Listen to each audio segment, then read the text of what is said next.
So hello everyone, कैसे हैं आप? तो सक्सेसफुली हमने 4 चैप्टर कंप्लीट कर लिया। आज से हम 5वां एकदम नया चैप्टर शुरू कर रहे हैं अरिथमेटिक प्रोग्रेशन का। तो आपने इस बीच काफ़ी अच्छा रिस्पांस दिया है चारों चैप्टर में। आप तो ठीक उसी तरह से हम 5वां चैप्टर लेके आए हैं। 5वां चैप्टर शुरू करने से पहले हम कुछ चीज़ें आपको याद दिला देना चाहते हैं कि इस चैनल पर आपके लिए आगाज़ बैच के नाम से एक प्लेलिस्ट क्रिएट की गई है, या पूरा ये बैच चल रहा है आगाज़ बैच के नाम से, जिसमें आपको कंप्लीट क्लास 10th की मैथमेटिक्स डिस्कस की जा रही है from basic to advance level. हर तरह के क्वेश्चन इसमें कराए जा रहे हैं और विद एक्सरसाइज। इसमें एक्सरसाइज भी हम लेके चल रहे हैं, वो एक्सरसाइज एनसीईआरटी की बुक की एक्सरसाइज है। तो सारी एक्सरसाइज भी कवर कर रहे हैं। उससे पहले हम थियरी कवर कर रहे हैं पूरे चैप्टर की। तो इसी क्रम में आज हम 5वां चैप्टर लेके आए हैं आप लोगों के बीच। तो अगर आप हमारे साथ जुड़ना चाहते हैं और अगर एक सीरियस ढंग से अपनी तैयारी करना चाहते हैं, तो अभी से आप शुरू करिए। ये क्लासेस तो जून से ही चल रही हैं। जून फर्स्ट से हम ये क्लासेस आपको लेके आ रहे हैं और प्रॉपर पर डे आपको एक क्लास लगभग मिल रही है। क्लास 10th और क्लास 9th दोनों का लेके चल रहे हैं, लेकिन 10th की क्लासेज आपको रेगुलर मिल रही हैं। 9th में अभी थोड़ा सा इसमें फ्लेक्सिबिलिटी कम है, तो इसकी वीडियोस थोड़ी सी कम आ रही हैं, लेकिन 10th में वो समस्या नहीं है। 10th की क्लासेस प्रॉपर आपको मिल रही हैं। तो अगर आप नहीं ज्वाइन कर पाए हैं जून से, तो अभी भी कोई समस्या नहीं है। केवल 4 ही चैप्टर कंप्लीट हुए हैं। आप चैनल पे जब भी जाएंगे, आप अभी चैनल पे जा सकते हैं, तो चैनल पर आपको प्लेलिस्ट मिलेगी। हमने प्लेलिस्ट क्रिएट कर दिया है। वहाँ से आपको आगाज़ बैच के नाम से एक प्लेलिस्ट मिलेगी। जहाँ पे आप क्लिक करेंगे तो आपको सारी क्लासेस शेड्यूल होंगी, नंबर वाइज, डे वाइज, ऐसे ही क्लासेस सब लगी हैं, चैप्टर वाइज।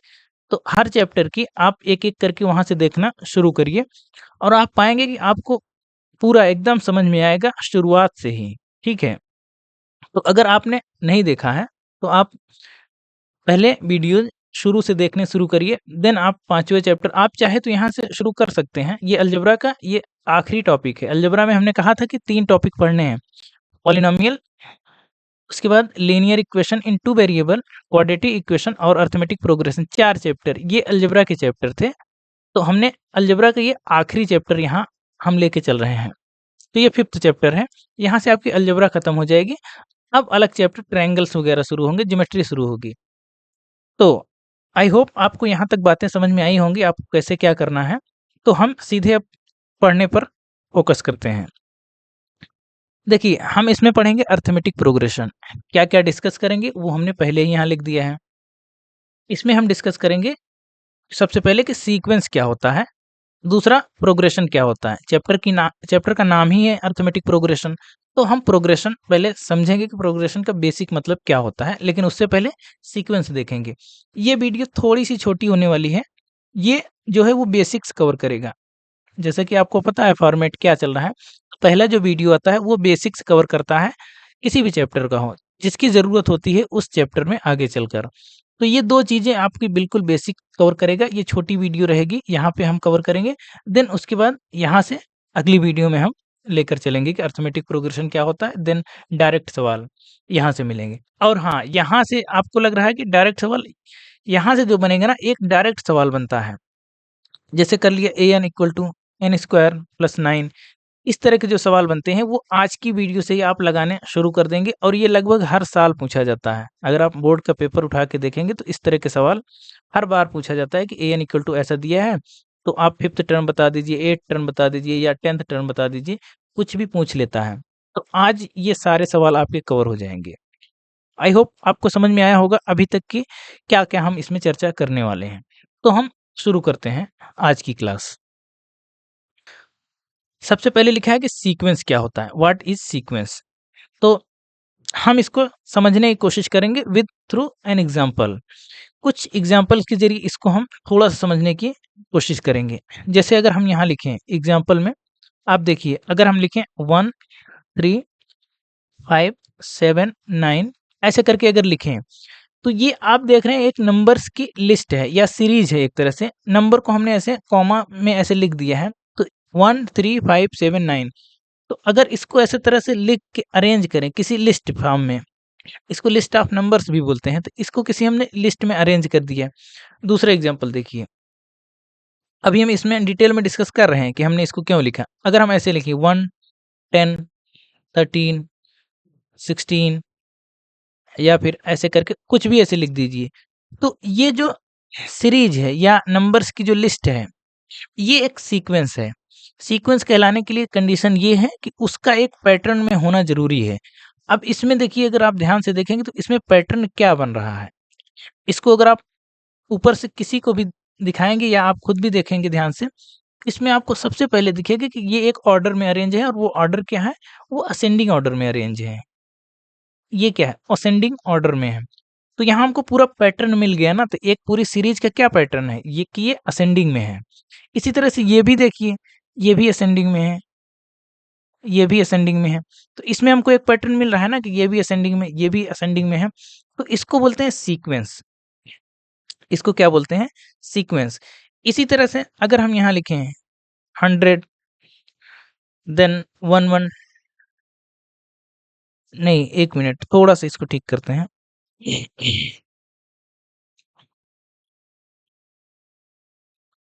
अगर एक एग्जांपल और लें यहाँ पे, जैसे अगर हम इसको लिखें 125 और हम कुछ नंबर लिख सकते हैं 110, यहाँ लिख सकते हैं 90, यहाँ लिख सकते हैं 65। अब ध्यान से देखिए, इन्हीं एग्जांपल से हम सीक्वेंस और सीरीज और प्रोग्रेशन दोनों को कवर कर लेंगे। तो सीक्वेंस के लिए क्या था कि कोई ना कोई पैटर्न बनना चाहिए, असेंडिंग ऑर्डर में है या डिसेंडिंग ऑर्डर में है। तो एक तो हमने ये देख लिया कि हाँ, इसका एक ऑर्डर हमको दिख रहा है। अब इसमें भी देखिए, इसमें देखिए, ये देखिए घट रहा है ना, 125 फिर 110 हुआ, फिर 90 हुआ, ये 65 हुआ। तो यहाँ 15 की कमी हुई, यहाँ कितने की कमी हुई? यहाँ 20 की कमी हुई और यहाँ कितने की कमी हुई? लगभग 25 की कमी हुई। लगभग क्या, ठीक-ठीक 25 की ही कमी हुई।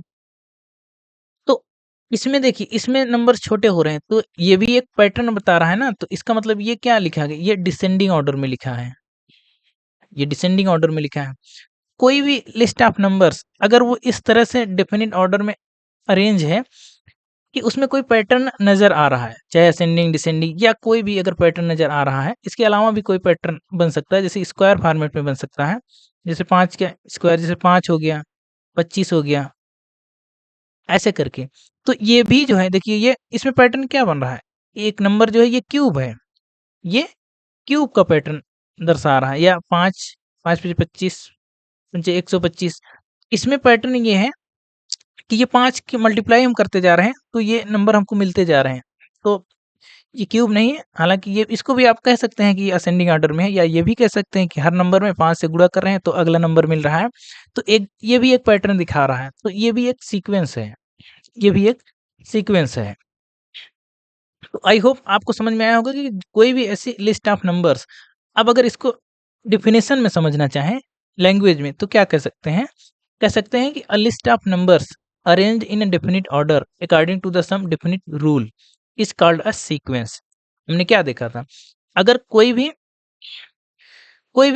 सीक्वेंस है या लिस्ट ऑफ नंबर्स है, अगर वो किसी डेफिनिट रूल के तहत अरेंज है, इसमें रूल क्या लग रहा था कि ये असेंडिंग ऑर्डर में है, इसका यही नियम था कि नंबर्स को असेंडिंग ऑर्डर में अरेंज किया गया है, तो ये सीक्वेंस थी। इसी तरह से दूसरा क्या देखा था? 1, 10, 12 ऐसे करके कुछ था। तो इसमें भी वही एक पैटर्न क्या कि डेफिनिट रूल के तहत क्या अरेंज किया गया है इसको, इसको भी एक सीक्वेंस बोलेंगे। और इसमें भी ऐसे था 125, 110, 90, 65 ऐसे करके क्या था? इसमें भी हम देख रहे हैं कि हाँ, इसमें भी डिसेंडिंग ऑर्डर में लिखा गया है, तो इसको भी हम बोलेंगे सीक्वेंस। ठीक है, यहाँ तक आपको थोड़ा-सा समझ में आया होगा कि हाँ, सीक्वेंस क्या होता है। अब जब आप प्रोग्रेशन समझ लेंगे ना, तब आपको सीक्वेंस और बेहतर समझ में आएगा, क्योंकि अभी आप थोड़े-से कन्फ्यूज़ हो रहे होंगे, अच्छा ये तो प्रोग्रेशन लग रहा है, हाँ, तो सीक्वेंस कैसे कह रहे हैं? जब दोनों को आप पढ़ेंगे ना कि हर प्रोग्रेशन को सीक्वेंस कहा जा सकता है। अभी आप थोड़ी देर में अभी देखेंगे, थोड़ा-सा धैर्य आप बनाए रखिए। इसके जस्ट बाद हम पढ़ेंगे कि प्रोग्रेशन क्या होता है। देखिए, अब अगर कोई आपसे पूछे कि प्रोग्रेशन क्या होता है? सीक्वेंस तो हमने देख लिया कि अ, कोई किसी रूल के तहत जो है, किसी रूल के तहत पूरी जो सीरीज है या पूरा जो नंबर्स की लिस्ट है वो अरेंज है, तो उसको बोलते हैं हम सीक्वेंस है। अब प्रोग्रेशन की अगर बात आती है, तो इसको भी हम थोड़ा-सा एग्ज़ाम्पल के थ्रू पहले देखेंगे। पहले अगर हम यही एग्ज़ाम्पल लें, जैसे पहले लिए थे 3, 5, 7, 9। अब देखिए, ये एक तरह से ये सीक्वेंस है, हमने अभी देखा था। हाँ, ठीक है, इसको सीक्वेंस कह सकते हैं, बिल्कुल कह सकते हैं, हमने अभी देखा था। क्यों? क्योंकि ये असेंडिंग ऑर्डर में अरेंज है, एक डेफिनिट रूल के तहत कह सकते हैं कि अरेंज है, तो इसको हम सीक्वेंस कह देते हैं। अब प्रोग्रेशन कहने के लिए क्या कंडीशन है? तो जब भी आप इसको प्रोग्रेशन कहेंगे, तो उनके टर्म्स के बीच में, जैसे अब टर्म्स क्या होते हैं? जो नंबर्स कॉमस के बीच में सेपरेट होते हैं, जैसे अगर इसको ऐसे लिखें A1, A2, A3, A4, इसको बोलते हैं terms. First term, second term, third term, ये टर्म है, ठीक है? ये टर्म है, ये टर्म है। कोई बहुत बड़ी बात नहीं है इसको जानना, लेकिन ये पता होना चाहिए कि टर्म्स क्या होते हैं। कोई मतलब कठिन नहीं है जानना, लेकिन जानना ज़रूरी है। आपको पता होने चाहिए ना कि ये अलग-अलग टर्म्स होते हैं। पहला टर्म, दूसरा टर्म, तीसरा टर्म, चौथा टर्म। यहाँ प्रोग्रेशन होने के लिए कोई भी सीक्वेंस प्रोग्रेशन तभी बनेगी जब उसके टर्म्स के बीच में, यानी इसके जो 2 टर्म हैं, पहले ऐसे ये और ये अगर 2 कॉन्जिक्यूटिव टर्म्स उठाएँ, तो इससे ये टर्म जैसे मिल रहा है, उसी रूल के तहत इससे ये टर्म भी मिलना चाहिए। इसमें हम बेसिकली ये कह सकते हैं कि जिसके टर्म्स एक सर्टेन रूल फॉलो कर रहे हैं, जिसके टर्म्स जो हैं, वो एक सर्टेन रूल फॉलो कर रहे हैं।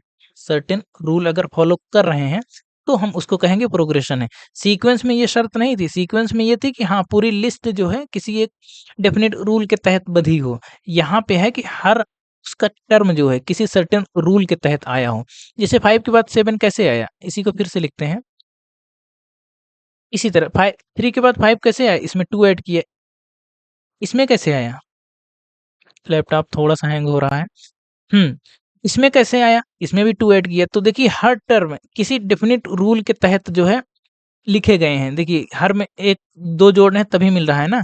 इसी तरह से इसमें 2 जोड़ेंगे, तो इसको हम गेस कर सकते हैं कि अगला टर्म क्या आएगा, तो इसको बोलते हैं हम प्रोग्रेशन। जब हम हर टर्म जो है किसी रूल के तहत अगर उसमें लिखा गया है, तो उसको बोलेंगे हम प्रोग्रेशन, ठीक है? तो बेसिक सा यही अंतर है कि उसमें जो होता था हम ओवरऑल देखते थे, सीक्वेंस में ओवरऑल देखते थे कि हाँ, यहाँ एक पैटर्न मिल रहा है कि असेंडिंग है, डिसेंडिंग है या कैसे है, स्क्वायर है, क्यूब है। लेकिन यहाँ पे हम देखते हैं कि हर टर्म के बीच में एक सर्टेन रूल के तहत वो नंबर्स लिखे गए हैं। जैसे अगर हम यहाँ लिखें 3, 10, 10, 18, 21, अगर हम ऐसे लिखें, तो हम ये देखेंगे, पहले देखेंगे ये सीक्वेंस है या प्रोग्रेशन है। तो दिख रहा है कि ये सीक्वेंस तो है, हम कह देंगे कि ये सीक्वेंस है। क्यों? आसानी से कह देंगे कि हाँ, हमको एक पैटर्न दिख रहा है क्या कि ये असेंडिंग ऑर्डर में जा रहा है, सब नंबर्स बढ़ते हुए हैं। अब हम देखेंगे क्या इनके टर्म्स के बीच में कोई रिलेशन हमको दिख रहा है या कोई सर्टेन रूल ऐसा दिख रहा है जो सब में फॉलो हो रहा है। जैसे 3 से 10 कैसे बना? अगर आप ऐड करने पर ही आए तो 7 ऐड कर रहे हैं तब बना। ये कैसे आया? यहाँ 8 ऐड कर रहे हैं तब बना। ये कैसे आया? ये 3 ऐड कर रहे हैं तब बना। क्या मल्टीप्लाई पे भी देख सकते हैं? कुछ मल्टीप्लाई करेंगे तो मल्टीप्लाई करने पे तो नहीं आएगा। फिर क्या वही मल्टीप्लाई करने पे ये आएगा? नहीं आएगा। तो हम देख रहे हैं कि टर्म्स के बीच में जो रिलेशन है, वो कोई सर्टेन रूल फॉलो नहीं कर रहा है। जैसे 3 से जैसे हमने 10 बनाया, वैसे ही 10 से 18 नहीं बनाया है। तो इसको हम सीक्वेंस तो कह देंगे, लेकिन इसको हम प्रोग्रेशन नहीं कहेंगे। प्रोग्रेशन नहीं कहेंगे, ये प्रोग्रेशन नहीं है। और थोड़े-से एग्ज़ाम्पल लेते हैं। तो प्रोग्रेशन क्या होता है? अगर ये समझें, those sequences whose terms always follow certain patterns are called progression।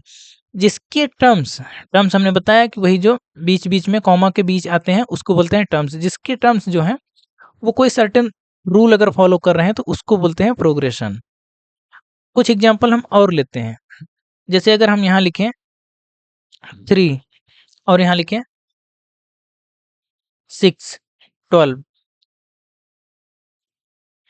24 ऐसे करके अगर लिखें, तो बेसिकली हम कह सकते हैं कि ये सीक्वेंस है। अगर सीक्वेंस का चेक करें अभी तक की डेफिनेशन के हिसाब से, तो कहेंगे कि हाँ, सीक्वेंस है, असेंडिंग ऑर्डर में है, एक क्रम हमको दिख रहा है, एक पैटर्न दिख रहा है पूरे सीरीज का, तो सीक्वेंस है। प्रोग्रेशन के लिए क्या चेक करेंगे? प्रोग्रेशन के लिए चेक करेंगे कि क्या ये इसके सारे पैटर्न्स, सारे ये टर्म्स क्या किसी सर्टेन पैटर्न के तहत फॉलो हो रहे हैं या नहीं हो रहे हैं। जैसे 3 से 2 कैसे मिले? अगर 6 कैसे मिले? इसमें 2 से गुणा कर दिए। 6 से 12 कैसे मिले? इसमें 2 से गुणा कर दिए। ये कैसे मिला? इसमें 2 से गुणा कर दिए। तो देखिए हर टर्म जो है उसके पिछले वाले टर्म से एक खास रूल के तहत बंधा हुआ है, जैसे ये वाला इससे कुछ रूल के तहत बंधा हुआ है, ये इससे 2 गुणा करने पे मिल रहा है, इसको बोलेंगे हम प्रोग्रेशन है। तो ये सीक्वेंस भी है और ये प्रोग्रेशन भी है। आई होप आपको समझ में आ गया होगा तो सीक्वेंस और प्रोग्रेशन क्या होते हैं। सीक्वेंस में आपको बेसिकली ओवरऑल देखना होता है, ओवरऑल पैटर्न देखना होता है कि पूरे सीरीज का या पूरे लिस्ट ऑफ नंबर्स का पैटर्न देखना होता है, और यहाँ पे टर्म्स के बीच में हमको पैटर्न देखना होता है, बिटवीन टर्म्स हमको पैटर्न देखना होता है। तो ये अंतर होता है सीक्वेंस और सीरीज में। तो हर सीक्वेंस एक सीरीज होती है। तो 2 चीजें हमने यहाँ समझ लिया है। अब अगर थोड़े से इसके सवाल लगाएं जहाँ से डायरेक्ट सवाल बनते हैं, उससे पहले हम यहाँ पे नोट करके लिख दिए हैं कि all progression are sequences but all sequences need not be progression. तो हर प्रोग्रेशन एक सीक्वेंस है, लेकिन हर सीक्वेंस एक प्रोग्रेशन नहीं है, ये आपको पता होनी चाहिए। हाँ, तो अब हम कुछ सवाल करेंगे, और ये जो हम क्वेश्चन करेंगे वो डायरेक्ट आपके बोर्ड एग्जाम में पूछे जाते हैं। आप पेपर उठा के देख लीजिए, डायरेक्ट वहां से सवाल बनते हैं। अभी हम करेंगे तो आपको पता चलेगा कि हाँ, सवाल वो अगर बिना ये शुरू करे, बिना अर्थमेटिक शुरू किए ही हम वो सवाल कर सकते हैं, और पूरी मतलब अच्छे ढंग से कर सकते हैं। उसमें ऐसा नहीं है कि कुछ चीजें छोड़नी पड़ेंगी कि नहीं आगे बताएंगे, पूरा एक एक चीज आपको समझ में आएगा। अब देखिए सवाल क्या है, कह रहा है कि right the first 3 terms of the sequence defined from the following formula. कह रहा है कि ये कोई सीक्वेंस दी गई है। देखिए इस तरह से जब देने का मतलब होता है ना कि a n equal to n square plus 4, जब इस तरह से देता है तो इसका मतलब होता है कि ये एक जनरल टर्म की बात कर रहा है, ये एक जनरल टर्म की बात कर रहा है। इस सीरीज को ऐसे लिखा जा सकता है। तो इसमें बेसिकली होता क्या है, अगर हम फर्स्ट टर्म की बात करें, अगर हम फर्स्ट टर्म की बात करें तो उसको हम n की जगह 1 रख देंगे। n की वैल्यू हमको रखने जाता होता है 1 2 3 4 ऐसे करके हम रखेंगे ना। तो जब n इक्वल टू 1 रखेंगे तो हमको फर्स्ट टर्म मिलेगा, n इक्वल टू 2 रखेंगे तो सेकंड टर्म मिलेगा, n इक्वल टू 3 रखेंगे तो थर्ड टर्म मिलेगा। बस इसमें इतना ही करना होता है। अगर कह रहा है कि पहला टर्म ज्ञात कीजिए, इसमें शुरू के 3 टर्म आपको बताने हैं, फर्स्ट 3 टर्म्स। तो पहला टर्म अगर बनाना है तो उसको a1 नाम दे देंगे, तो यहाँ क्या रखेंगे 1 रखेंगे, तो 1 स्क्वायर प्लस 4, तो क्या बन गया, तो ये आ गया 5। इसी तरह से सेकंड टर्म अगर हम निकालें, सेकंड टर्म, तो उसको ए टू कह देंगे, तो यहाँ 2 रखेंगे, 2 स्क्वायर प्लस 4, तो कितना आएगा, 2 2 जा 4 और 4 8 आ गया। इसी तरह से हम थर्ड टर्म निकालें, थर्ड टर्म निकालें, उसको ए थ्री नाम देंगे, और 3 के स्क्वायर प्लस 4, 3 त्रिक 9 और 4 13। तो देखिए इस तरह से आपको मिलते जाएंगे, आप निकालते जाइए मिलते जाएंगे। तो आप पूरी सीरीज लिख सकते हैं ना। अगर आप से पूछे कि सीक्वेंस क्या होगी, आप सीक्वेंस लिख सकते हैं। सीक्वेंस ये बनेगी 5 8 13 ऐसे करके, इसको बोलते हैं फर्स्ट टर्म। यहाँ हालांकि आगे डिटेल में पढ़ेंगे, लेकिन आप यहाँ जान लीजिए, इसको बोलते हैं फर्स्ट टर्म, ये है सेकंड टर्म, ये है थर्ड टर्म, ऐसे करके। तो हमने 3 टर्म निकाल लिए, 3 कहा था, अगर और कोई पूछता तो हम और भी निकाल सकते थे। तो ये आपका ये सवाल हो गया। अगला सवाल कह रहा है कि सेम है first 3 terms of the following sequence, ये है।